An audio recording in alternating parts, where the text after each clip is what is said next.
Olá, hoje nós vamos falar sobre a volta do funcionário público que foi demitido do serviço público e o que ele recebe, o que acontece. Então, eu vou te mostrar como e quando é possível reivindicar essa reintegração.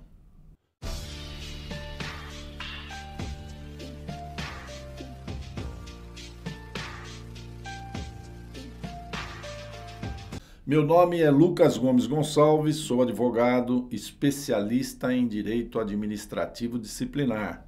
A ação de reintegração do funcionário público é o meio jurídico competente para reintegrar o funcionário que foi demitido do serviço público. Essa ação deverá ser proposta numa vara especializada do Poder Judiciário. São as conhecidas varas da Fazenda Pública dos Estados da Federação.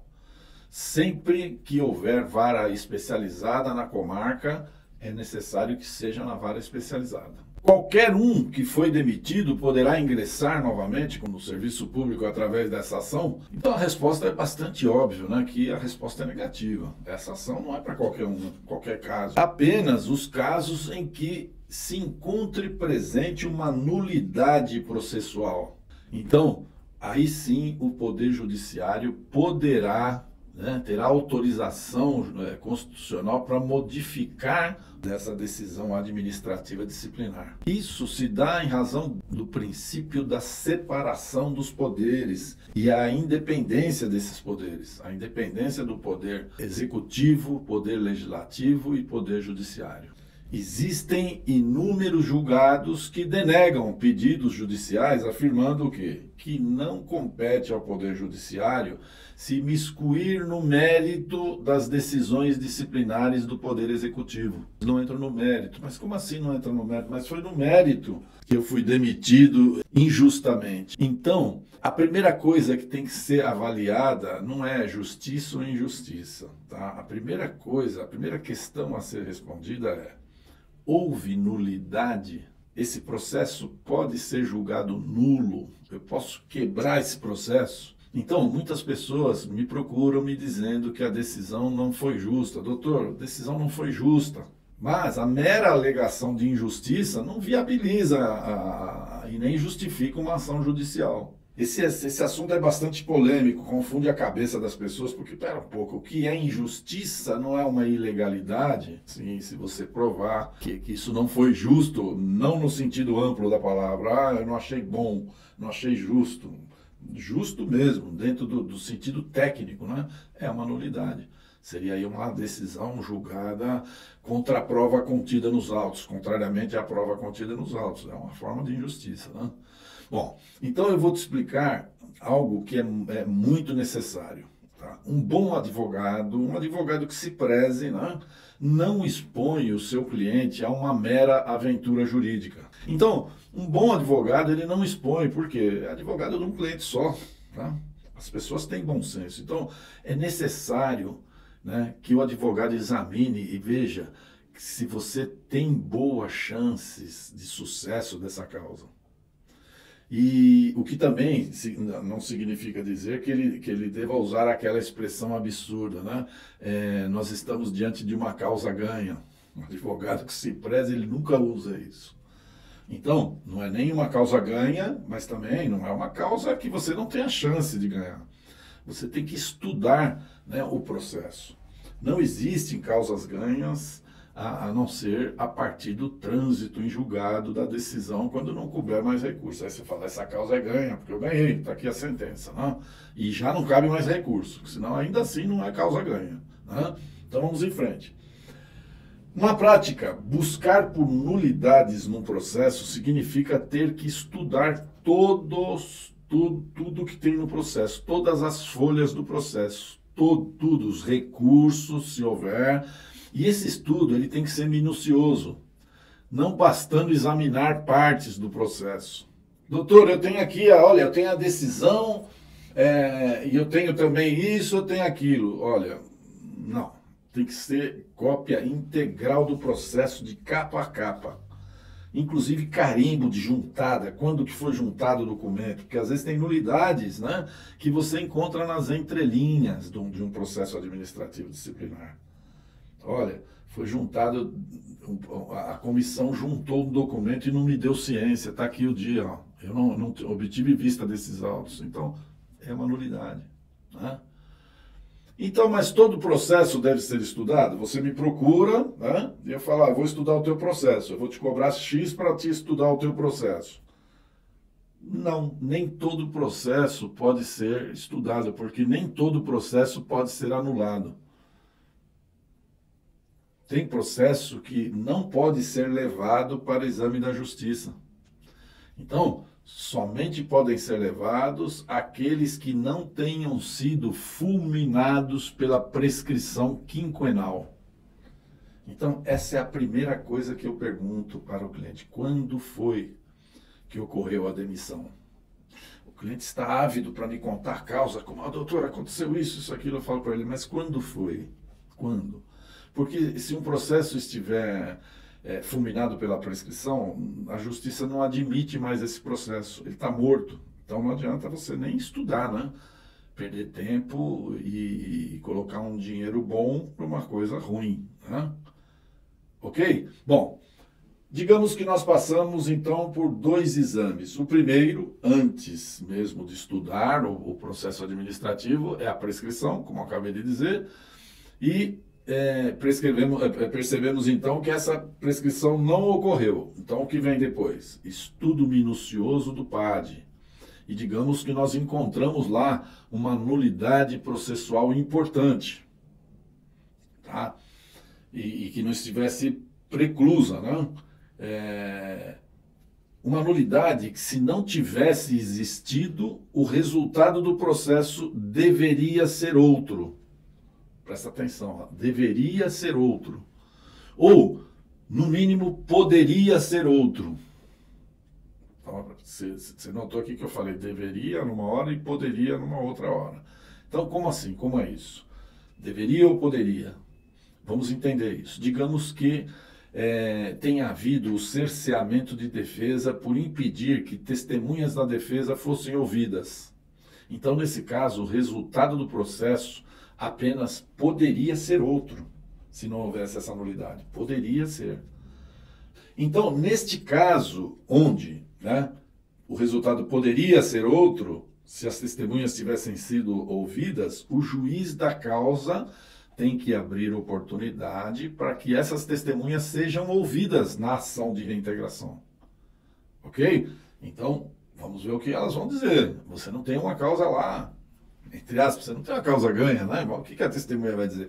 Mas é você que vai levar a testemunha, né? Você já sabe o que a testemunha vai dizer e você sabe que o que ela vai dizer é decisivo, né? Para que o processo seja realmente anulado, que tenha lá outro resultado, ok? Então, esse é o caso aí em que poderia. Agora, já em outro caso, está aquele que eu acabei de dizer, que o resultado do processo deveria ser outro, obrigatoriamente.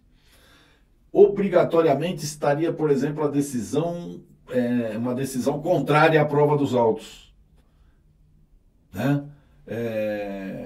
Onde, por exemplo, havia testemunhas que foram ouvidas e essas testemunhas dizem que foi outra pessoa quem cometeu aquela infração disciplinar apontada lá pelo autor da ação. Ou seja, foi outra pessoa, não foi essa pessoa aqui que está sendo alvo, esse funcionário que foi demitido. Não foi ele, foi outro, escrito nos autos, tá? Tem testemunhas. Então, nesse caso, a prova já existia nos autos e o processo deve ser anulado e o funcionário público deverá ser reintegrado ao serviço público, com todos os proventos e vantagens de como se ele nunca tivesse deixado o serviço público, com o recebimento de todos os salários dele, todas as férias durante esse tempo, 13º, reflexos e possíveis promoções por tempo de serviço que porventura tivesse direito. Tudo, ok? Doutor, e como fica toda a vergonha que eu passei por ter sido demitido? Às vezes por uma causa desabonadora.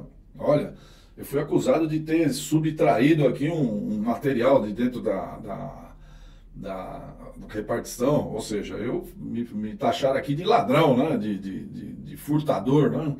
Então, como fica isso? Então, eu te falo, em alguns casos é possível, como esse, por exemplo, que eu acabei de falar, é possível sim levar pedido de indenização por danos extrapatrimoniais. Levar esse pedido nessa mesma ação, para que o Estado indenize o autor, né, por ter sido gravemente ferido em sua honra e sua moral. Mas lembro que isso não é automático e nem é para todos os casos. Tá? Nem todos os casos levam esse pedido, porque cabe a quem alega o ônus de provar, sob pena de arcar com as consequências, né, da sucumbência. E como funciona essa ação, doutor? O que pode ser apresentado nessa ação? Ok, então vamos lá. Essa ação é uma ação de rito ordinário, onde se admite todos os meios de prova admitidas em direito. Prova documental, prova pericial, prova oral, através de testemunhas e outros meios de prova. Entenda isso, por favor, porque às vezes a gente faz um vídeo desse e as pessoas depois, elas querem de qualquer forma entrar até com essa aventura jurídica, né? Entenda bem que não se trata de uma nova chance. Essa ação não se trata de uma nova chance, simplesmente uma tentativa de mudar um resultado. Por quê? Tem que haver uma nulidade ou ilegalidade no processo. Esse processo que está sendo revisionado, ele tem que ter uma nulidade. Então, não vale dizer assim, pensar assim, perdi o PAD, mas eu vou lá na justiça, vou dar mais uma tentada lá, vamos tentar lá ver o que acontece. Então, toda vez que você pensar em fazer isso, você tem que lembrar o seguinte: eu lembro todos os meus clientes antes, eu só quero ação que seja realmente boa. Por quê? Porque eu sou bonzinho? Não, porque eu uso da minha inteligência. Então, o que me interessa muito nessas ações são o recebimento, financeiramente falando, além da satisfação do cliente, o recebimento do quê? Dos atrasados, né? Ou seja, são vários e vários salários, onde lá a gente vai ter um percentual. Então, lembre-se que o advogado que age, né, com inteligência emocional, que age corretamente, ele vai te lembrar que o ônus da sucumbência será sempre daquele que perder a causa. No seu caso, né, você contratou advogado, você vai arcar com os honorários do seu advogado e, se perder a causa, pagará também as custas processuais e os honorários do advogado da parte contrária. Esses honorários são estipulados pelo juiz, um percentual, que vai até 20%. Então, tudo deve ser meticulosamente estudado antes. Então, o advogado não deve animar o cliente, olha, vamos entrar assim. Não, ele vai te dar uma opinião técnica. De fato, existe uma nulidade aqui. A nulidade consiste nisso, nisso, nisso. Nós temos chances. Tá? Mas lembre-se que não existe causa ganha. Você tem que ter uma boa chance e tem que, como se diz, né, tem que ter peito para assumir um possível risco, né? Então, por hoje a gente vai ficando por aqui, tá?